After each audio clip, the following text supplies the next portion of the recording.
नमस्कार प्यारे विद्यार्थियों। वैदिक काल की जानकारी के स्रोत हम पढ़ रहे थे और अ, ऋग्वेद पढ़ लिया था, यजुर्वेद पढ़ लिया था। आज हम पढ़ेंगे सामवेद। काफ़ी महत्वपूर्ण क्लास है और बड़ा मज़ा आपको आ रहा होगा। विद्यार्थियों, ये जो क्लासेस चल रही हैं जानकारी के स्रोत वाली सॉरी, वहाँ से नेट और असिस्टेंट प्रोफेसर में सवाल आना तय है। एक सवाल डेफिनेटली आता है, ठीक है। और स्कूल व्याख्याता में तो 3-4 सवाल आते हैं वैदिक सभ्यता से, तो कहीं से भी सवाल आ सकता है। इसलिए आपको विशेष रूप से इसको पढ़ना है ना। तो आज की क्लास की मैं सीधी हेडिंग डाल देता हूँ, वैदिक सभ्यता की जानकारी के स्रोत में सामवेद डाल देता हूँ सीधा, है ना। यहाँ पे हम डाल देते हैं विद्यार्थियों सामवेद, ठीक है। सामवेद डाल देते हैं और सामवेद में हम एक बेसिक परिचय देखेंगे और उसके बाद हम इसके आर्य ब्राह्मण ग्रंथ और इसके जो है उपनिषद ग्रंथ देखेंगे, ठीक है। तो विद्यार्थियों, सामवेद जो है इसमें टोटल सूक्तों की संख्या करीब 1549 बताई गई है, जिसमें से केवल 75 जो सूक्त हैं वो ही स्वतंत्र रूप से हैं। मतलब स्पेशली सामवेद के जो सूक्त हैं वो तो केवल 75 ही हैं। बाकी के जितने भी सूक्त हैं वो सारे ऋग्वेद के 8वें और 9वें मंडल से लिए गए हैं, है ना। इसलिए ये जो है सामवेद, ये मूल रूप से तो बहुत छोटा सा ही है ना। देखो, साम का अर्थ होता है गान, मैंने आपको पहले भी बताया है। तो ये एक प्रकार से गाया जा सकने वाली ऋचाएँ और सामवेद के अंदर हमको मिलती हैं, है ना। और कहते हैं कि भारतीय संगीत का पहला ग्रंथ इस सामवेद को माना जाता है और भारतीय संगीत की शुरुआत भी इसी ग्रंथ से मानी जाती है। इसमें जो संगीत के जो 7 सुर होते हैं उनका भी उल्लेख मिलता है सामवेद में, है ना। और महाभारत के अंदर श्री कृष्ण ने सामवेद को जो है स्वयं को सामवेद कहा है ना। जैसे पेड़ों में पीपल को स्वयं को कहा है ना। इसी प्रकार स्वयं को वेदों में सामवेद कहा है श्री कृष्ण ने, है ना। और गीता में तो सर्वश्रेष्ठ वेद के रूप में और सामवेद को बताया गया है ना। गीता में सर्वश्रेष्ठ वेद किसको बताया गया है? सामवेद को बताया गया है। तो ये सामवेद के बारे में कुछ बेसिक बातें हैं। एक ऋषि हुए थे जिनका नाम था सुकर्मा ऋषि। सुकर्मा ऋषि ने इस वेद का प्रसार किया था। सॉरी, सुकर्मा ऋषि ने इस वेद का जो है विस्तार किया था। तो और ये जो सामवेद है इसकी प्रमुख जो शाखाएं विद्यार्थियों मानी जाती हैं वो 3 शाखाएं मानी जाती हैं। एक है जैमिनीय, एक है राणायनीय, जैमिनीय, राणायनीय और कौथुम, 3 शाखाएं मानी जाती हैं। कौथुम का प्रचलन गुजरात में था, जैमिनीय का दक्षिण भारत में कर्नाटक में था और जो राणायनीय शाखा थी वो विद्यार्थियों महाराष्ट्र में प्रचलित थी, है ना। कहाँ प्रचलित थी? महाराष्ट्र में प्रचलित थी। तो ये कुछ इसकी बेसिक बातें हैं। इसके अलावा इसका भी 2 भागों में विभाजन किया गया है, पूर्व आर्चिक और उत्तर आर्चिक। इस प्रकार से ऋग्वेद को 2 भागों में बांटा, 4 अध्यायों में बांटा, है ना। 4 अध्यायों में एक तो है ग्रामज्ञेय, एक है अरण्यज्ञेय, एक है उहुज्ञेय और एक उद्धयज्ञेय। इस प्रकार से 4 इसके जो हैं अध्याय माने गए हैं सामवेद के, ठीक है विद्यार्थियों। तो ये एक बेसिक जो परिचय था वो मैंने आपको बोल के बताया। फैक्चुअल है, ज़्यादा इसमें कंसेप्ट नहीं है ना। तो आपको थोड़ा सा रट्टा मारना ही पड़ेगा। सवाल किसी भी लाइन से आ सकता है, ठीक है। सॉरी, सवाल जो है विद्यार्थियों किसी भी लाइन से आ सकता है। तो आपको अच्छे से रट्टा मारना पड़ेगा, ठीक है। नींदें आ रही हैं, क्लासें रात में रिकॉर्ड करता हूँ, दिन में कभी लाइट चली जाती है, दिक्कतें आती हैं बीच में, फिर क्लास को रोकना पड़ता है और फिर लाइट आती है तो फिर से स्टार्ट करना पड़ता है, फिर उनको एडिटिंग करने में बहुत ज़्यादा समय लगता है ना। तो मैं रात में क्लास रिकॉर्ड करता हूँ और क्लास रिकॉर्ड करने के बाद फिर उसमें जो एडिटिंग करनी पड़ती है उसके लिए फिर इसको एक्सपोर्ट करना पड़ता है, 1-1.5 घंटे 2 घंटे उसमें लग जाते हैं। और विद्यार्थियों मैं आपको बताऊं कि इन क्लासों को यूट्यूब पे अपलोड करने के लिए मुझे ढेर सारा डेटा चाहिए होता है। करीब रोज़ का 8 से 10 GB डेटा मुझे चाहिए होता है, जबकि अपन जो रिचार्ज करवाते हैं उसमें केवल 2 GB डेटा ही अपने पास आता है। तो रात को क्या है कि जो VI की जो सिम होती है ना, उसमें आपको पता होगा रात को 12 बजे से सुबह 6 बजे के बीच में अनलिमिटेड डेटा आता है। तो इस टाइम पे मैं इसको अपलोड करता हूँ, रात को 12 बजे से 6 बजे के बीच में। तो आप अंदाज़ा लगा सकते हैं कि मेरी मेहनत मतलब किस प्रकार से मेरी रात गुजरती है ना। पूरी रात मतलब मोबाइल हाथ में रहता है। ठीक है, आप कभी भी मैसेज वगैरह करके चेक भी कर सकते हैं ठीक है, तो ये सब कुछ है। अब आप लोगों के लिए मैं कर रहा हूँ, वरना देखो चैनल तो यदि मैं कोई कट ऑफ के वीडियो डालूँ या कोई वैकेंसी का वीडियो डालूँ, है ना, या कोई ऐसे उलूल जुलूल टाइप के वीडियो डालता रहूँ ना, तो उसमें व्यूज़ ज़्यादा आते हैं, लोग उनको ज़्यादा देखते हैं, उसमें हज़ारों में व्यूज़ आते हैं। और ये जो शैक्षणिक क्लासें हैं उस पे आप देख रहे होंगे 50-60 लोग मुश्किल से देख पाते हैं एक क्लास को, और 1 घंटे की क्लास होती है जिसको तैयार करने के लिए मुझे 3 घंटे चाहिए होते हैं। जबकि ये लो साहब वैकेंसी आ गई, न्यूज़पेपर में कोई हल्की सी भी फर्स्ट ग्रेड के बारे में सूचना आई है ना, तो उसको लेकर भी मैं यदि यहाँ पे आ जाऊँ ना, तो उसमें भी हज़ारों की संख्या में लोग मुझे देख लेंगे। 5 मिनट का वीडियो होगा और 1000 उसमें व्यूज़ आएंगे। तो उसमें कम मेहनत में ज़्यादा व्यूज़ आते हैं। यानी कि मेरा चैनल तो वैसे भी चल सकता था, लेकिन मैंने ऐसा नहीं किया, क्योंकि मैं इस चैनल को और न्यूज़ चैनल नहीं बनाना चाहता। इसको इतिहास विषय को समर्पित रखूँगा, और जिस दिन ओपन किया था उस दिन भी यही कसम खाई थी कि इतिहास विषय को समर्पित रखूँगा। उलूल जुलूल टाइप के वीडियो लाके और विद्यार्थियों को दिशाहीन नहीं करूँगा, भटकाऊँगा नहीं, है ना। तो ये मेरा उद्देश्य था, और उस उद्देश्य की पूर्ति के लिए मुझे चाहे कुछ भी करना पड़े, क्योंकि मैंने जिस दिन चैनल ओपन किया था उस दिन आप लोगों से ये शर्त नहीं रखी थी कि आप इस चैनल को शेयर करेंगे, सब्सक्राइब करेंगे, आप मेरे से जुड़े रहेंगे, है ना। किसी से कोई शर्त नहीं रखी, इसलिए अब आप शेयर करते हैं, सब्सक्राइब करते हैं, नहीं करते हैं, ये आपकी जिम्मेदारी है। आपको लगता है कि मैं आप लोगों के लिए कुछ कर रहा हूँ और मेरा आपके ऊपर कुछ हल्का फुल्का ऋण है, तो उस ऋण को आप चैनल को शेयर करके उतार सकते हैं। मेरी गुरु दक्षिणा वही होगी। बाकी मैं तो ये भी नहीं कहूँगा कि मेरा आपके ऊपर कोई ऋण है, क्योंकि जिस दिन चैनल ओपन किया था मेरी किसी से बात नहीं हुई, जो भी लोग मुझे देख रहे हैं। ठीक है, तो चलो मैं आता हूँ परिचय के ऊपर। परिचय, ठीक है विद्यार्थियों, अपने स्तर पे देख लेना, चैनल शेयर करना, सब्सक्राइब करना आपकी हाथ की बात है, मैं नहीं कहूँगा इतना ज़्यादा। परिचय में विद्यार्थियों में यही बातें लिखना चाहूँगा। सबसे पहले तो सामवेद में 1549 सूक्त हैं, 1549 सूक्त हैं, जिनमें से 75 सूक्त, जिनमें से 75 सूक्त स्वतंत्र हैं, 75 सूक्त स्वतंत्र हैं। व शेष सूक्त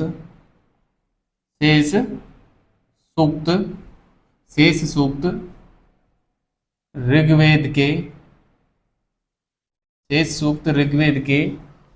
शेष सूक्त ऋग्वेद के 8वें व 9वें मंडल से उठाए या लिए गए हैं ना, लिए गए हैं, मतलब ऋग्वेद से उठा लिए हैं। 75 के अलावा सारे ही सूक्त, है ना। सूक्त क्या होता है, ये मेरा आपसे एक क्वेश्चन है, कमेंट बॉक्स में कमेंट करके बताना, ठीक है, सभी बताना जो भी सुन रहे हैं, ठीक है। जिनको शर्म आती है वो भी बताना, ठीक है। शर्माने की कोई आवश्यकता नहीं है, आप ही का मंच है, आप ही का चैनल है, और हम भी आप लोगों के ही हैं, मानो तो मानो। वो कहते हैं मान तो मान, नहीं मैं तेरा मेहमान, मतलब ज़बरदस्ती हम आप लोगों के ही हैं, ठीक है। तो एक बात ये हो गई। इसके अलावा विद्यार्थियों इसमें जो है ये जो वेद है इसकी जो ऋचाएं हैं वो गेय पद्य हैं, है ना, जिनको गाया जा सके ऐसे पद्य हैं, है ना। तो मैं यहाँ पे दूसरा फैक्ट इसके बारे में लिखूंगा कि इसकी ऋचाएं, ऋचा मतलब या ऋचा कहें या मंत्र कहें एक ही बात है, इसकी ऋचाएं गेय पद्य है ना, गेय पद्य, गेय पद्य मतलब जिनको गाया जा सकने वाला, है ना, गाया जा सकने वाला, है ना, गाया जा सकने वाला, ठीक है, गेय पद्य हैं, ठीक है। और इसके बारे में और क्या माना जाता है कि भारतीय संगीत का पहला ग्रंथ माना जाता है ये ना सामवेद, सामवेद को भारतीय संगीत का पहला ग्रंथ माना जाता है, पहला ग्रंथ माना जाता है ना, पहला ग्रंथ माना जाता है, ये भाना मत लिख देना, माना है, माना जाता है, ठीक है। और भारतीय संगीत की जो शुरुआत है विद्यार्थियों वो भी सामवेद से ही होती है ना। भारतीय संगीत की शुरुआत, भारतीय संगीत की शुरुआत, भारतीय संगीत की शुरुआत किससे होती है, सामवेद से ही होती है ना, सामवेद से ही होती है। संगीत वाकई में एक बड़ी गजब की कला है और मैं तो बिना संगीत के बिल्कुल नहीं रहता। मैं तो कभी कभार सोचता हूँ कि इंसान के जीवन में संगीत नहीं होता तो आखिर क्या होता, इंसान कैसा होता, है ना। क्योंकि मैंने एक कविता लिखी थी, संगीत तेरे कितने रंग, ये टाइटल था उस कविता का, संगीत तेरे कितने रंग। उसमें एक लाइन लिखी थी मैंने कि संगीत क्या है, इस प्रकार से मैं उसमें कुछ जवाब दे पा रहा था, मतलब संगीत को परिभाषित कर रहा था। तो उसमें मेरी एक कोटेशन है कि संगीत एक ऐसी कला है जो मानव जीवन की प्रत्येक परिस्थिति में अभिव्यक्त की जा सकती है ना। प्रत्येक परिस्थिति में देखो, नृत्य जो है प्रत्येक परिस्थिति में नहीं किया जा सकता, पेंटिंग भी एक कला है वो भी प्रत्येक परिस्थिति में नहीं की जा सकती। जैसे मान लो हमारे घर में कोई खुशी है तब तो हम नृत्य करते ही हैं, लेकिन दुख का माहौल है तो हम जो है खुशी नहीं मनाते, उस समय नृत्य नहीं कर सकते, दुख को नृत्य के माध्यम से प्रकट नहीं कर सकते, दुख को पेंटिंग के माध्यम से प्रकट तो कर सकते हैं लेकिन हम पेंटिंग बना नहीं सकते उस समय, है ना, दुखी रहते हैं तब तो। और लेकिन संगीत एक ऐसी विधा है जो आप दुखी हो तो उस समय आप सैड सॉन्ग गा सकते हैं, है ना, और गाते भी हैं, चाहे कितना ही बड़ा दुख हो उस समय भी हम गा सकते हैं, खुशी में तो फिर संगीत है ही है। चाहे कहने का मतलब मानव जीवन की प्रत्येक परिस्थिति में अभिव्यक्त की जा सकने वाली कला है संगीत, ये मेरा कोटेशन है, आप कहीं पर भी इस्तेमाल कर सकते हैं ना। बड़ा ही गजब का है। मैं तो ये मानता हूँ कि संगीत के बिना जीवन जीना मूर्खता के बहुत करीब है, बिना संगीत के और जीवन जो है ऐसे ही होता है जैसे मान लो कि जीव के बिना और देह का होना। इस शरीर में यदि जीव नहीं है ना तो ये देह किसी काम की नहीं है। उसी प्रकार जीवन में यदि संगीत नहीं है तो मुझे ऐसा लगता है कि जीवन ही कोई काम का नहीं, है ना। संगीत, मुझे गीत से बहुत प्रेम है, बहुत लगाव है। कभी आपको सुनना हो तो आप कमेंट कर देना, मैं सुना दूंगा गाने, है ना। मुझे बड़ा शौक है गाने गाने का भी। बहुत सारे गाने आते भी हैं, फिल्मी वगैरह भी आते हैं, मैं भी गीत भी लिखता हूँ, मेरे लिखे हुए भी सुना दूंगा, कभी आप कमेंट करना। भारतीय संगीत की शुरुआत सामवेद से होती है। सामवेद में 7 सुरों का उल्लेख मिलता है ना, 7 सुरों का उल्लेख मिलता है ना। सामवेद में 7 सुरों का उल्लेख मिलता है, ठीक है। इसके अलावा और क्या क्या जानकारी है विद्यार्थियों, महाभारत में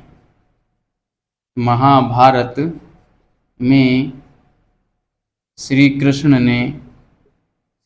ने कहा है कि कहा है कि आ, कहा है, क्या कहा है कि वेदों में वह सामवेद है। श्री कृष्ण शिवम है ना। क्या कहा है कि वह वेदों में सामवेद है। वह किसके लिए आया है? शिवम के लिए, श्री कृष्ण के लिए आया है ना। क्या कहा है कि वह मतलब कृष्ण है ना, शिवम। कृष्ण का मतलब यहाँ पे विद्यार्थियों ये साक्षात ब्रह्म की बात है, उस कृष्ण की बात नहीं है जो महाभारत में दिखाए गए हैं। ये वो कृष्ण है जो विराट रूप के अंदर दिखाए जा रहे हैं ना, और जो विराट रूप है ना वो है शुद्ध ब्रह्म वाला, है ना। और जो कृष्ण, जो सामान्य रूप में जो कृष्ण है वो है एक देवता के रूप में कृष्ण, विष्णु के अवतार के रूप में, है ना। तो वो मैंने कहा ना कि जो प्रकृति से प्रकृति के साथ जुड़ा हुआ है वो देवता कहलाता है, वो है कृष्ण। और कृष्ण का जो विराट रूप है वो है साक्षात परमात्मा का रूप, है ना। तो कहते हैं कि वो रूप प्रत्येक इंसान का हमारा है, आपका है, हमारा है, लेकिन हमारे अज्ञानता का पर्दा लगा हुआ है। यदि वो पर्दा हट जाए तो हम उस रूप को प्राप्त कर सकते हैं, उस रूप को जान सकते हैं, उस विराट रूप को हम भी दिखा सकते हैं। लेकिन इस दुनिया में रह के हम दिखाएंगे भी तो सामने वाला भी हमें देख नहीं पाएगा, क्योंकि उनके भी अज्ञानता का पर्दा लगा हुआ है। अर्जुन के भी लगा हुआ था लेकिन कृष्ण ने हटा दिया था, है ना। तो महाभारत में श्री कृष्ण ने कहा है कि वह यानी कौन? कृष्ण वेदों में सामवेद है। वेदों में सामवेद है। वेदों में सामवेद है, ठीक है। वेदों में सामवेद है, ठीक है। इसके अलावा और गीता में लिखा है कि सर्वश्रेष्ठ वेद सामवेद है ना। गीता के अनुसार सर्वश्रेष्ठ वेद सामवेद है। सर्वश्रेष्ठ वेद कौन सा है? सामवेद है, ये है गीता के अनुसार, ठीक है। ये थी एक बेसिक परिचय। इसके अलावा मैं लिखूं तो सुकर्मा एक ऋषि हुए थे। सुकर्मा ऋषि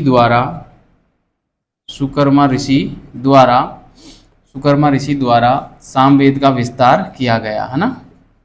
सामवेद का विस्तार किया गया, ठीक है। सुकर्मा ऋषि द्वारा सामवेद का विस्तार किया गया, ठीक है। और मैं बताऊं विद्यार्थियों सॉरी, सामवेद की जो सामवेद के जो भाग हैं वो दो माने जाते हैं, है ना। वो भी मैं यहीं पे लिख देता हूं परिचय में। सामवेद के दो भाग माने जाते हैं। सामवेद के दो भाग माने जाते हैं। कौन कौन से हैं? एक तो है पूर्व आर्चिक, है ना। और दूसरा है उत्तर आर्चिक, है ना। उत्तर आर्चिक, ठीक है, ध्यान रखना, पूर्व आर्चिक और उत्तर आर्चिक। जबकि सामवेद के अध्याय जो हैं, सामवेद के 4 अध्याय माने गए हैं। ध्यान रखना इन चीज़ों में, अध्याय माने गए हैं, ठीक है। 4 अध्याय कौन कौन से माने गए हैं? एक तो है ग्राम गेय, है ना, ग्राम गेय एक, है ना। दूसरा हो जाएगा अरण्य गेय, ठीक है।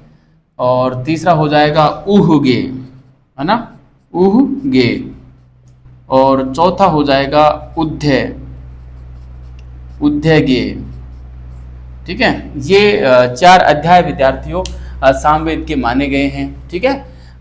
भाग 2 अध्याय 4 और शाखा 3, है ना। इसकी शाखा कितनी मानी गई है? 3 शाखा मानी गई हैं विद्यार्थियों। तो 3 शाखाओं की भी बात हम यहाँ पे कर लेते हैं। मैं यहाँ पे लिखना चाहूँगा रेड पेन का इस्तेमाल करते हुए कि सामवेद की 3 शाखाएं मानी गई हैं, ठीक है। मानी गई हैं, 3 शाखाएं मानी गई हैं। कौन कौन सी? पहली है कौथुम, है ना, कौथुम शाखा। कौथुम जो है विद्यार्थियों यह गुजरात में प्रचलित थी, है ना। कहाँ प्रचलित थी ये? गुजरात में ज़्यादा प्रचलित थी कौथुम शाखा, गुजरात में प्रचलित शाखा थी, है ना, गुजरात में प्रचलित शाखा थी। और इसमें जो है विद्यार्थियों छांदोग्य ब्राह्मण व तांड्य ब्राह्मण को गाया जाता था, है ना। छांदोग्य ब्राह्मण व तांड्य ब्राह्मण, छांदोग्य ब्राह्मण व तांड्य ब्राह्मण को गाया जाता था, ठीक है। दूसरी जो शाखा है विद्यार्थियों इसकी, वो मानी जाती है यहाँ पे जैमिनीय। कौन सी? जैमिनीय शाखा, ठीक है। ये दक्षिण भारत में प्रचलित थी, मुख्यतः कर्नाटक में, है ना। यह है कर्नाटक, कहाँ? दक्षिण भारत में प्रचलित थी, दक्षिण भारत में प्रचलित थी। और इसके जो संकलन करता थे वो वेद व्यास के शिष्य थे जैमिनी, उन्होंने किया था ना इसका संकलन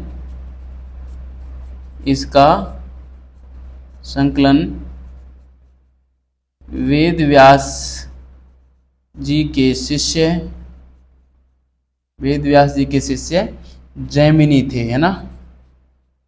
जैमिनी की बड़ी जबरदस्त कहानी मिलती है, जैमिनी थे। अभी फुर्सत नहीं है वरना मैं अच्छे से समझाता, बड़ी दिलचस्प और रोचक कहानी है। जब ये शिष्य बनने गए थे वेद व्यास जी का, तो वेद व्यास जी ने जब परीक्षा ली तो उस परीक्षा में बुरी तरीके से फेल हुए थे, और उस फेल होने की कहानी बड़ी दिलचस्प है, रोचक है। कभी मौका मिलेगा तो सुनाऊंगा। अभी यहाँ पे क्या है ना कि हमको पाठ्यक्रम बहुत अधिक पढ़ना है ना। तो ऐसे कहानियाँ यदि मैं सुनाने लगा तो मुझे इतनी सारी कहानियाँ आती हैं कि उन कहानियों में पूरा समय निकल जाएगा। रोचक तो है, मज़ा आएगा, लेकिन वो जो मज़ा है ना वो हमको हमारे कंपटीशन से बाहर कर देगा। तो तीसरी जो शाखा है विद्यार्थियों, मैं यहाँ पे लिख देता हूँ। तीसरी जो शाखा है वो है राणायनीय, ठीक है, राणायनीय है। और ये महाराष्ट्र में प्रचलित थी, है ना। जो तीसरी शाखा है वो थी राणायनीय, जो कि महाराष्ट्र में प्रचलित थी, ठीक है साथियों। तो आप इसको उतारें, और इस प्रकार से जो है एक बेसिक परिचय जो था सामवेद का वो हमने यहाँ पे कर लिया, ठीक है। अब हम आते हैं सामवेद के जो ब्राह्मण ग्रंथ हैं उनकी और फिर पढ़ेंगे हम उपनिषद ग्रंथ सामवेद के, और इसी के साथ जो है हमारा सामवेद जो है पूरा हो जाएगा विद्यार्थियों, ठीक है। तो मैं इसको मिटाता हूँ, आप इसका स्क्रीनशॉट लें, और जो है अब हम अगली स्लाइड की ओर गमन करते हैं, चलते हैं, ठीक है। तो ये मैं इसको मिटा देता हूँ, और आपको मज़ा आ रहा होगा विद्यार्थियों। देखो, पढ़ते हो ना तो इसलिए मत पढ़ो कि हमें नौकरी लेनी है, आप इसलिए पढ़ो कि मुझे ज्ञान हो जाए कि आखिर सामवेद में लिखा क्या गया है, क्यों हमको वेद पढ़ने चाहिए, और क्यों हमको इतिहास में और इनको पढ़ाया जाता है, इनकी हमारे जीवन में क्या महत्ता है। जब इस प्रकार के प्रश्नों पे आप शोध करना प्रारंभ करोगे, सोचना प्रारंभ करोगे ना, तो फिर आपको समझ में आएगा कि फिर आप, कहने का मतलब, प्रेशर लेके नहीं पढ़ोगे, कैसे भी समय निकाल के पढ़ोगे। फिर ये स्थिति हो जाएगी, आप फिर ये सोचने लगोगे कि यार बोर हो रहे हैं, चलो पढ़ लेते हैं, माइंड फ्रेश हो जाएगा। इस स्थिति में पहुंच जाओगे, है ना। तो वो स्थिति तभी होगी तब आप ये सोचो कि हम क्यों पढ़ते हैं, या हमें ये क्यों पढ़ाया जा रहा है। नौकरी देनी है तो आप वैसे भी दे सकते हैं, अन्य कई चारे हो सकते हैं, लेकिन इतना क्यों रटाया जाता है। जैसे कांस्टेबल की एग्जाम होती है, वहाँ पे तो बंदूकें चलानी है, तो फिर इतना पढ़ाया क्यों जाता है, इस पे कभी मंथन करना आप। और पाठ्यक्रम तय करने के लिए कोई साधारण इंसान नहीं जाता, इतने बड़े विद्वान जाते हैं जो यूपीएससी फाइट करते हैं, या प्रोफेसर लोग जो होते हैं वो पाठ्यक्रम तय करने जाते हैं। अब इतने विद्वान लोग भी और ऐसे पाठ्यक्रम तय कर देते हैं, क्या उनकी कोई उपयोगिता नहीं है? दैनिक जीवन में? ये प्रश्न आपसे है, आप इसका भी आप कमेंट बॉक्स में कमेंट करके जवाब देना कि आप क्या सोचते हैं। मेरे को व्यक्तिगत जवाब भी दे सकते हैं, कॉर्नर में जो आप कॉन्टैक्ट नंबर देख रहे हैं वो मेरा व्हाट्सएप नंबर है, व्हाट्सएप पे भी जवाब दे सकते हैं। ठीक है, तो अब हम पढ़ेंगे सामवेद के ब्राह्मण ग्रंथ। ठीक है, सामवेद के ब्राह्मण ग्रंथ। तो विद्यार्थियों, सामवेद के ब्राह्मण ग्रंथों में मैं एक नंबर पर डालूं तो तांडेय ब्राह्मण सबसे पहले पढ़ेंगे, तांडेय ब्राह्मण ग्रंथ। ठीक है, तांडेय ब्राह्मण ग्रंथ बड़ा महत्वपूर्ण है। और मैं बताऊं आपको तांडेय ब्राह्मण ग्रंथ के बारे में, तो ये जो तांडेय ब्राह्मण ग्रंथ है इसमें 25 अध्याय हैं। इस कारण इसको पंचविश ब्राह्मण भी कहा जाता है, इसको षड्विश ब्राह्मण भी कहा जाता है, इसको महाब्राह्मण भी कहा जाता है, इसको अद्भुत ब्राह्मण भी कहा जाता है, कई सारे नाम हैं।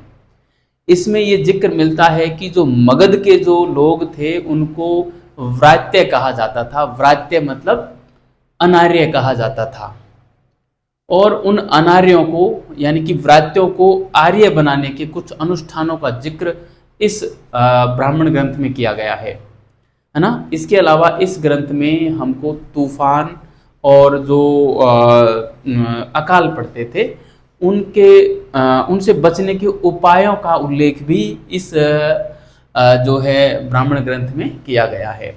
तो ये कुछ बेसिक बातें जो थी वो मैंने आपको बताई। इसके अंदर जो मिलती तो खूब सारी हैं, पर हमारे एग्जाम के पॉइंट ऑफ व्यू से इतनी बातें महत्वपूर्ण हैं जो मैंने आपको बताई, उनको मैं यहाँ पे लिख देता हूँ। ठीक है, आप भी लिखना।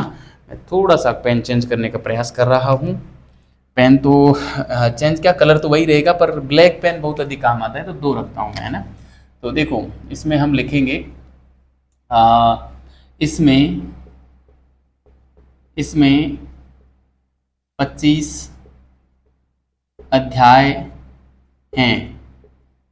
इस कारण इसे पंचविश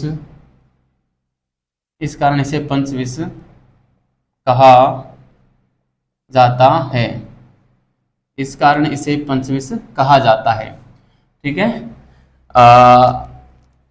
सॉरी, पंचविश इसलिए कहा जाता है। इसके अलावा इसके अन्य नाम भी मिलते हैं विद्यार्थियों। अन्य नाम इसको क्या क्या मिलते हैं, इसको जो है षड्विश भी कहा जाता है। षड्विश भी कहा जाता है ना। षड्विश है, महाब्राह्मण है, महाब्राह्मण है ना, महाब्राह्मण है। इसके अलावा इसको अद्भुत ब्राह्मण भी कहा जाता है, अद्भुत है ना, अद्भुत ब्राह्मण है ना भी कहा जाता है ना, अद्भुत ब्राह्मण भी कहा जाता है। ठीक है, ये इतने सारे नाम हैं इसके, है ना। अब इसमें जिक्र क्या मिलता है, इसमें विद्यार्थियों जिक्र मिलता है एक तो मगध के जो निवासी थे, मगध के लोगों को व्रात्य मतलब अनार्य है ना। महाभारत में अनार्य उनको कहा है, सॉरी वो मलेच्छ कहा है विदेशियों को, जो जिनको संस्कृत नहीं आती थी, है ना। ये अनार्य की बात है ना।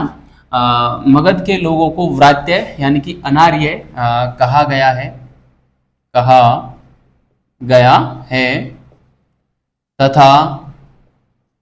इन व्रात्यों को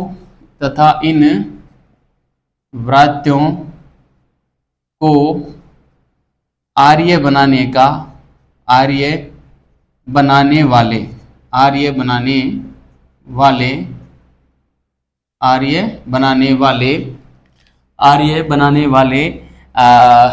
बनाने वाले अनुष्ठानों का उल्लेख मिलता है ना। अनुष्ठानों का उल्लेख मिलता है ना, अनुष्ठानों का उल्लेख मिलता है। ठीक है, तो ये है विद्यार्थियों इसके बारे में एक बात। इसके अलावा इसमें एक और जिक्र मिलता है, वो मिलता है कि अकाल और जो है तूफान से बचने के उपायों का उल्लेख भी इसमें है ना। अकाल व तूफान से बचने के उपायों का उल्लेख मिलता है। ठीक है, अकाल व तूफान से बचने के उपायों का उल्लेख मिलता है। ये है तांडव ब्राह्मण में प्रमुख बातें विद्यार्थियों। ठीक है, इतना आप याद कर लेना, ये सफिशिएंट है, इससे बाहर सवाल नहीं जाएगा। ठीक है, अब हम बात करें अन्य ब्राह्मण ग्रंथ और कौन कौन से हैं। उसमें बस नाम ही मिलता है उनके, उसमें व्याख्या इतनी ज़्यादा नहीं है उनकी ना। जैसे एक है जैमिनीय ब्राह्मण, है ना, जैमिनीय ब्राह्मण, है ना, जैमिनीय ब्राह्मण। ठीक है, इसको विद्यार्थियों तलवकार भी कहा जाता है, तलवकार भी इसका नाम मिलता है ना। नेट में कई बार पूछा गया है तलवकार ब्राह्मण कौन सा है, जैमिनी ब्राह्मण है, किसका भाग है, तो सामवेद का भाग है, इस प्रकार से पूछा जाता है। ये पंचविश और षड्विश कई बार नेट में पूछे गए हैं, ध्यान रखना, है ना, तो आपको विशेष रूप से ध्यान रखना है। इसके अलावा इसमें वंश ब्राह्मण है ना, एक वंश ब्राह्मण है ना, बस नाम ही है, आप ध्यान रखने हैं। इसके अलावा चौथा समविधान ब्राह्मण है, संविधान ब्राह्मण ग्रंथ। ठीक है, इसके अलावा जो है आरसेय ब्राह्मण ग्रंथ भी है विद्यार्थियों, एक आरसेय ब्राह्मण, है ना, आरसेय ब्राह्मण ग्रंथ। तो ये आपको ध्यान रखने हैं। ये थे विद्यार्थियों सामवेद के ब्राह्मण ग्रंथ जो मैंने आपको बताए, विशेष रूप से ध्यान रखने हैं, इनका नाम ध्यान रखना है, और तांडव ब्राह्मण, ये पांचों नाम ध्यान रखने हैं। ये डिटेल आपको ध्यान रहे नहीं रहे, इसमें से आपको केवल ये आपको अनिवार्य रूप से ध्यान रखना है, ये दो नाम अनिवार्य रूप से ध्यान रखने हैं, क्योंकि ये नाम जो है काफ़ी बार पूछे गए हैं। साथ में ये भी ध्यान रख लोगे तो आपको जो है अच्छा रहेगा। बाकी तो वैसे तो मैंने इम्पोर्टेंट बातें ही तो बताई हैं ना, क्योंकि मेरा भेजा भी खराब वो नहीं है, नगर पालिका की ट्रॉली तो है नहीं कि सारा कचरा इसमें ठूस दूँ, है ना इसमें वही चीज़ें याद करके लाता हूँ जो इम्पोर्टेंट है ना, तो आप पूरी चीज़ों को रट लें। लेकिन जो मैं ऐसे बढ़ा देता हूँ ना, बॉक्स में बंद कर देता हूँ, वो तो आप छाप लो उसको, तो क्योंकि वो छपने के चांसेस रहते हैं पेपर में।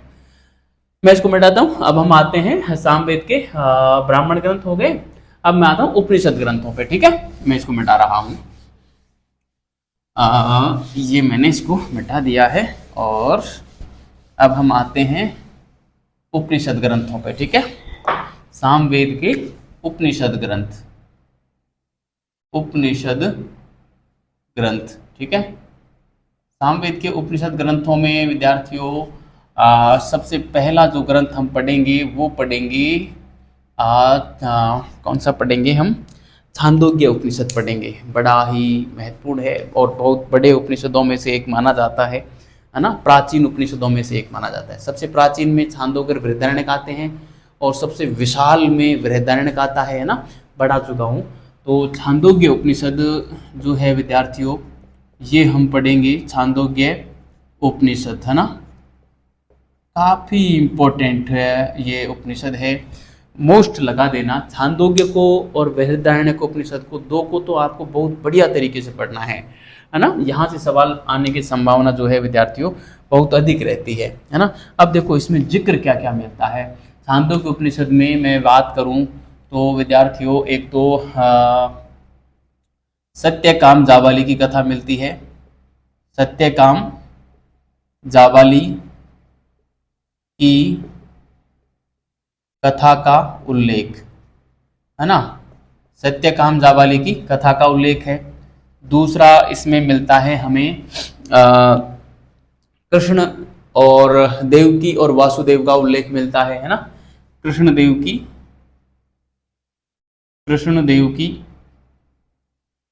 और वासुदेव, है ना, वासुदेव का उल्लेख, है ना, का उल्लेख मिलता है। ठीक है, इसके अलावा विद्यार्थियों इसमें हमें जो है एक बड़ा ही आख्यान मिलता है, वो है एक आख्यान मिलता है, बड़ा ही महत्वपूर्ण है, एग्जैक्टली याद नहीं आ रहा। हाँ, गौतम राहुगण व श्वेत केतु की कथा का जिक्र भी मिलता है यहाँ पे। गौतम राहुगण व श्वेत केतु की कथा का जिक्र है ना, इंपॉर्टेंट है, ध्यान रखना। गौतम राहुगण व श्वेत केतु की कथा का उल्लेख है ना। गौतम राहुगण व श्वेत केतु की कथा का उल्लेख भी मिलता है ना। गौतम राहुगण नहीं है, ये उद्दालक आरुणि है, सॉरी, उद्दालक आरुणि, गुरु भक्त आरुणि का आपने नाम सुना होगा। एक बार एक गुरु जी ने भेजा अपने शिष्य को, मतलब आरुणि की परीक्षा ली। वो गया कि आप जाओ, और अपनी भयंकर बारिश हो रही थी, तो गुरु जी के खेत की जो मेड़ थी वो टूट गई थी, उसको पानी को रोकने के लिए भेजा आरुणि को। और कहते हैं कि आरुणि वहाँ उन गुरु जी के खेत में गए और पानी को रोकने के लिए वो मेड़ को लगातार बांध रहे थे, लेकिन वो है पानी का बहाव इतना तेज था कि वो जैसे ही मिट्टी डालें वो बह जाए, मिट्टी डालें और बह जाए। तो फिर गुरु भक्त आरुणि क्या किया, वो खुद लेट गए वहाँ पे, दीवार वो मेड़ बना दी खुद लेट कर, और पानी को पूरे को गुरु जी के खेत में रोक दिया। और कहते हैं कि बारिश रुक गई, लेकिन पानी भरा हुआ था, क्योंकि बारिश तो रुक जाने के बाद भी पानी तो रहेगा ही रहेगा। तो जब तक वो पानी नहीं सूखा तब तक वो आरुणि है जो वहीं पे लेटे रहे, ताकि गुरु जी के खेत का पानी निकले नहीं। इतने मतलब इतने महान जो है शिष्य हुए हैं जो गुरु की बातों को इतना मानते थे। गुरु ने जब सोचा कि यार आरुणि आया नहीं, बात क्या है, तो फिर उन्होंने देखा, वो जाके घूम के देखा तो देखो आरुणि वहाँ पे लेटा हुआ था। इसलिए लेटा हुआ था कि गुरु जी के खेत का पानी ना निकल जाए ना। तो ये गौतम राहुगण नहीं है, उद्दालक आरुणि और श्वेत केतु की कथा की बात है ना, सॉरी, उद्दालक आरुणि लिखूंगा मैं यहाँ पे, है ना, उद्दालक आरुणि, ठीक है, उद्दालक आरुणि, है ना, उद्दालक आरुणि व श्वेत केतु की कथा का उल्लेख मिलता है। इसके अलावा इसमें जो तत्त्वम असि, तत्व त्वम असि, क्या होता है इसका अर्थ? तुम भी वही हो जिसे तुम खोज रहे हो ना। मैंने कई बार पढ़ाया है, तुम भी वही हो जिसे तुम खोज रहे हो, है ना, जिसे तुम खोज रहे हो। ये भी अद्वैतवाद की बात कर रहा है सीधा ना। ये क्या है? अद्वैत का संकेत है सीधा। क्या है? अद्वैत का संकेत, अद्वैतवाद, है ना। अद्वैतवाद विद्यार्थियों बड़ा ही जबरदस्त सिद्धांत है। और किसने की थी इसकी व्याख्या? आदि गुरु शंकराचार्य ने की थी। मैंने बहुत बार बताया है ना। अद्वैतवाद पे खूब बातें की गई हैं। एक हमारे यहाँ जयपुर में हुए थे, एक जीवन राम गोसाईवाल, और उनके गुरु का नाम था जीवादास। तो जीवन राम गोसाईवाल ने भी एक बार गुरु जी से कहा, जीवादास जी से, कि हे प्रभु, हे गुरुदेव, ये बताइए कि जीव और ब्रह्म में क्या अंतर है।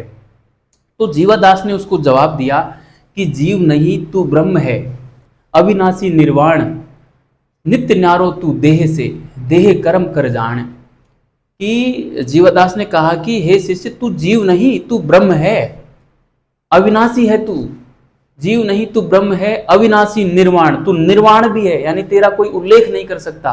मैंने कहा था ना कि वेदों ने भी इसको नीति नीति करके गाया है ना। और मैंने कहा था कि जू गूंगा गुड़ खायो, यानी गुड़ खाने जैसी स्थिति हो जाती है, गूंगे के गुड़ खाने जैसी स्थिति हो जाती है। उसको कहते हैं निर्वाण, जिसको मुख से और जिसका उल्लेख नहीं किया जा सकता, यानी कि नेति नेति, जिसका उल्लेख नहीं किया जा सकता ना। नित्य न्यारो तू देह से, कि तू इस देह से हमेशा अलग भी है, लेकिन इस देह से कर्म कर, तब उस स्थिति को जान, है ना। नित्य न्यारो तू देह से, देह कर्म कर जान। ऐसा ये दोहा मैंने जो पुस्तक है ब्रह्म ज्ञान भक्ति प्रकाश जीवादास जी की, उसको खूब पढ़ा है, वहां से मैंने ये दोहा लिया है ना। अद्वैतवाद का सीधा जिक्र वहां पे मिलता है। इसी प्रकार कबीर जी ने भी है जो अद्वैतवाद की सीधी बात की है कि आप ही भूलो आप में, फंसो आप में आप, जाको तू ढूंढत फिरे, सो तू आप ही आप।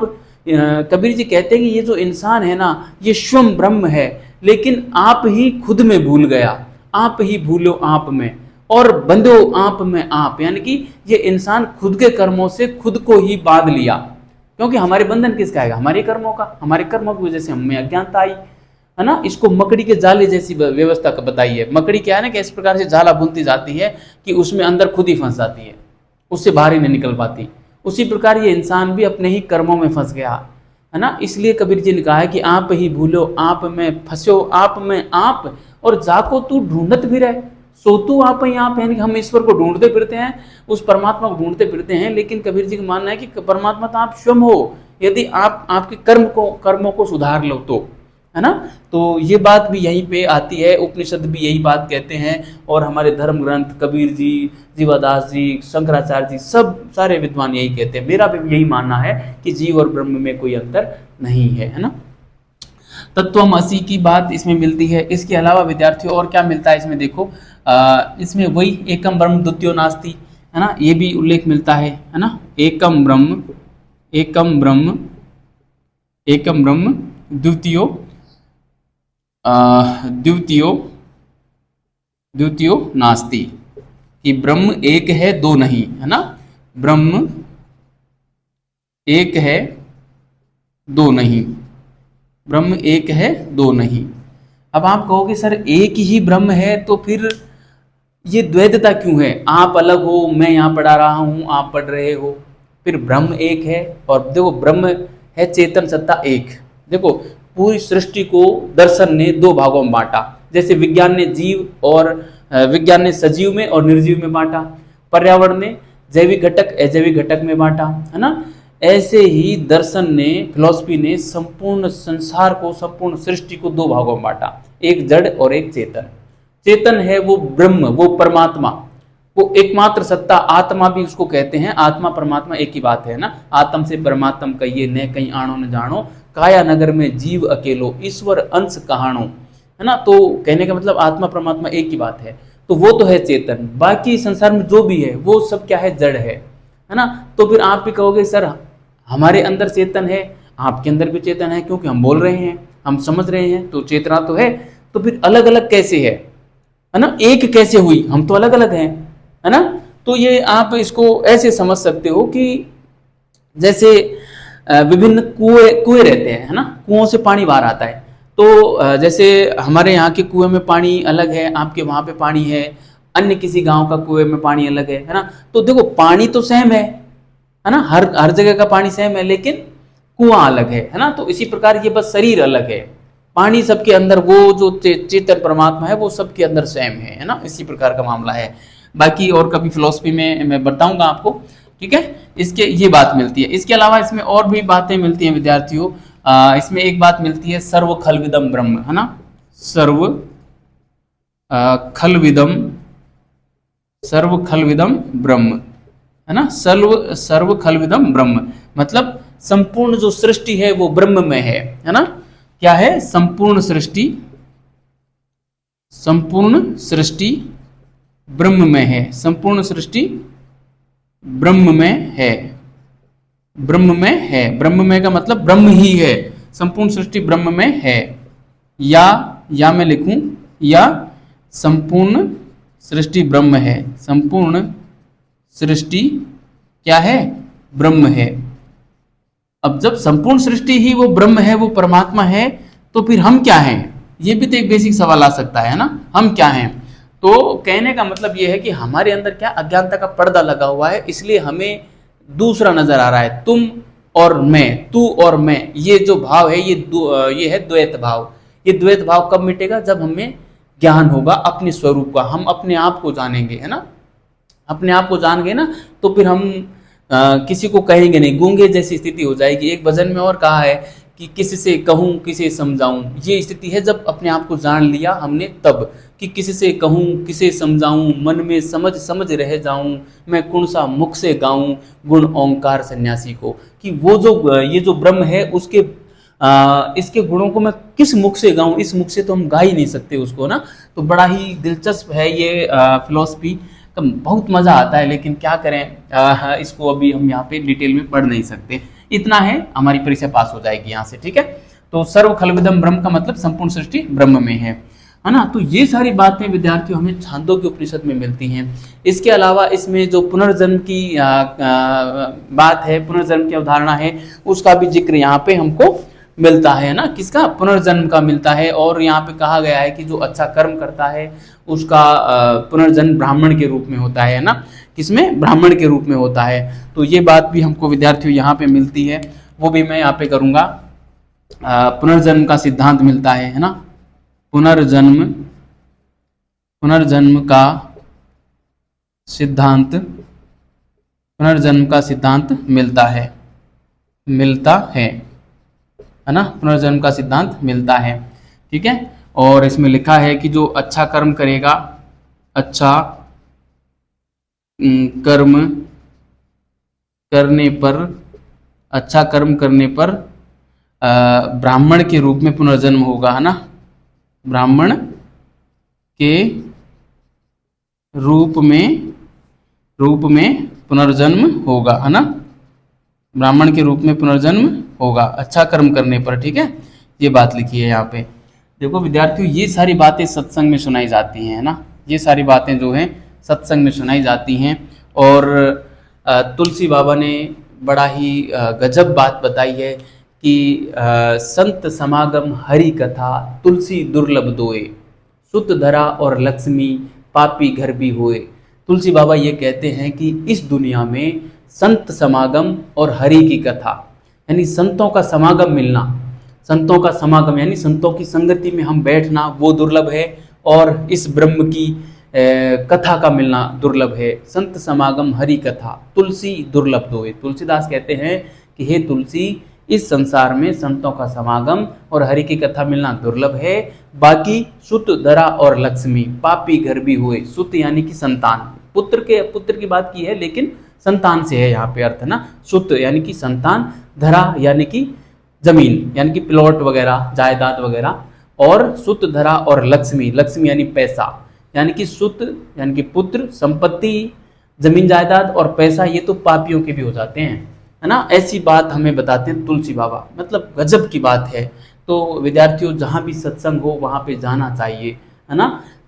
एक भजन में कहा है कि संतो जहाँ होए सत्संग वहाँ नित्य जाइए, वहाँ बरसे चौगुना नीर ज्ञान गुण गाइए, लाए लाए मुकुट को ज्ञान, है ना, सतगुरु आइए। इस प्रकार की बातें हमें सत्संग में मिलती हैं। और इसमें क्या मिलता है, छांदोग्य उपनिषद में विद्यार्थियों एक जबरदस्त वार्तालाप मिलता है। शौनक अभी प्रताड़ित व एक बुद्धिमान भिखारी का संवाद मिलता है, आत्मा संबंधित, है ना। तो यहाँ पे मैं लिखूंगा शौनक प्रताड़ित शौनक प्रताड़ित, शौनक प्रताड़ित व बुद्धिमान भिखारी, बुद्धिमान भिखारी, है ना, बुद्धिमान भिखारी के मध्य सार्वभौमिक आत्मा संबंधित, है ना, सार्वभौमिक आत्मा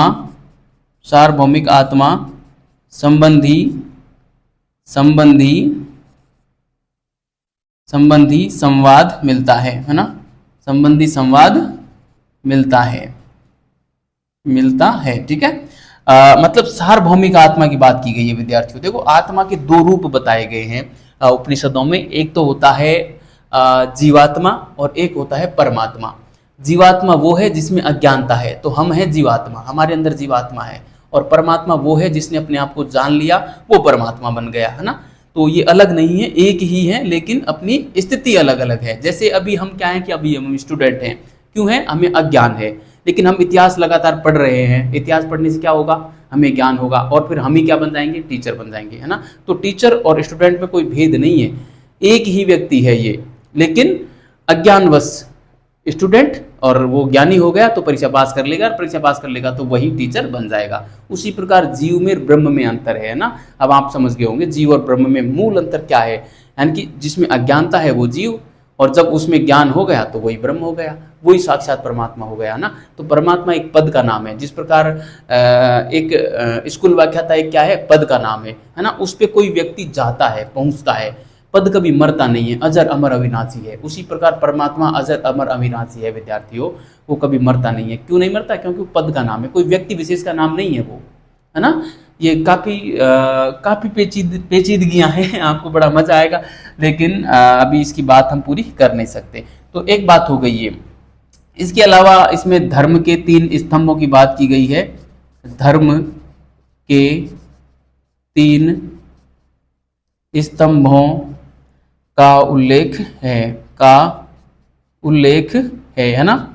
धर्म के 3 स्तंभ कौन कौन से हैं? एक तो है तप, एक है यज्ञ, और एक है वह ब्रह्मचारी, है ना, ब्रह्मचारी, है ना। ये धर्म के 3 स्तंभ हैं विद्यार्थियों, तप, यज्ञ, ब्रह्मचारी, है ना, बड़े महत्वपूर्ण हैं, ध्यान रखना। वैसे यज्ञों को टूटी हुई नौका के समान बताया गया है उपनिषदों में, जिनसे भवसागर कभी पार नहीं हो सकता यज्ञों से, है ना। तो ये था प्यारे विद्यार्थियों हमारा छांदोग्य उपनिषद के बारे में जो मूल बातें थी वो मैंने बताई। वेरी वेरी इंपॉर्टेंट है ये जो मैंने बताई है ना, ये काफी इंपॉर्टेंट है। यहाँ से ऊपर का मामला तो पूरा इंपॉर्टेंट है, यहाँ से नीचे तो फिर भी कम चांसेस हैं पूछे जाने के, लेकिन स्कूल व्याख्याता में ये तीनों पॉइंट पूछे जाने की प्रबल संभावना है विद्यार्थियों। स्कूल व्याख्याता के लिए इंपॉर्टेंट है ये चारों बातें जो मैंने यहाँ पे ये लिखी है ना, ये इंपॉर्टेंट मान लेना। मैं यहाँ पे मोस्ट लिख देता हूँ, आपको अच्छे से ध्यान रखना है, मोस्ट लगा देता हूँ। ध्यान रखना ये छांदोग्य उपनिषद ही पूरा मोस्ट है, और बृहदारण्यक भी मोस्ट है, बृहदारण्यक, ठीक है, बृहदारण्यक, ठीक है। तो ये 2 उपनिषदों को तो आप अच्छे से रटना है। अब इसके अलावा विद्यार्थियों एक और उपनिषद इसमें मिलता है सामवेद का, वो है केनोपनिषद, है ना, केनोपनिषद, है ना, केनोपनिषद, है ना, केनोपनिषद। केनोपनिषद जो है विद्यार्थियों, केनोपनिषद में इसको केन उपनिषद भी बोलते हैं, केनोपनिषद भी बोलते हैं। मैंने एक संधि कर दी है इसमें, है ना, संधि विच्छेद करेंगे तो केन धन उपनिषद आएगा। तो इसमें क्या है, इसमें उस ब्रह्म की बात की गई है। इसमें लिखा है कि उस ब्रह्म को देवता भी, जो ब्रह्म एक ऐसी अवधारणा है जिसको देवता भी नहीं समझ सके, तो फिर इंसान तो उसको कभी भी नहीं समझ सकता। ये बात इसमें लिखी गई है, तो मैं यहाँ पे लिख देता हूँ क्या लिखा है। मैं यहाँ पे कलर बदल देता हूँ, सॉरी, यहाँ पे लिखा है कि ब्रह्म एक ऐसी अवधारणा है जिसे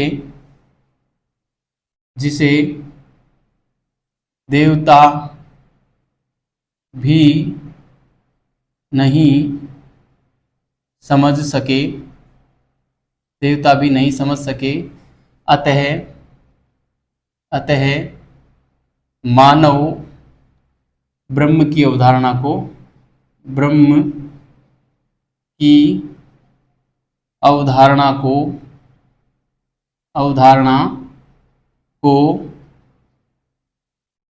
पूरी तरह नहीं समझ सकता,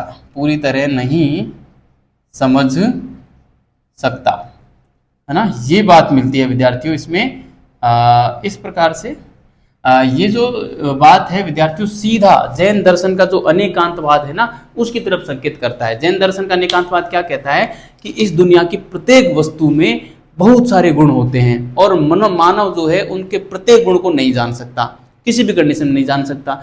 जैन दर्शन तो प्रत्येक वस्तु की बात करता है, और यहाँ पे केवल ब्रह्म की बात की गई कि ब्रह्म को इंसान कभी नहीं जान सकता पूर्ण रूप से, है ना, हल्का फुल्का जान सकता है, उसके कुछ हिस्से को जान सकता है, इस प्रकार की बात मिलती है। तो ये था प्यारे विद्यार्थियों हमारा सामवेद। आप इसका स्क्रीनशॉट ले लें या इसको उतार लें, और ये हमारा सामवेद पूरा होता है विद्यार्थियों। तो अब हम अगली क्लास में अथर्ववेद को पढ़ेंगे, और इसके साथ ही ये टॉपिक हमारा पूरा हो जाएगा। तो बहुत बहुत धन्यवाद विद्यार्थियों, अच्छे रहिए, मस्त रहिए और पढ़ते रहिए।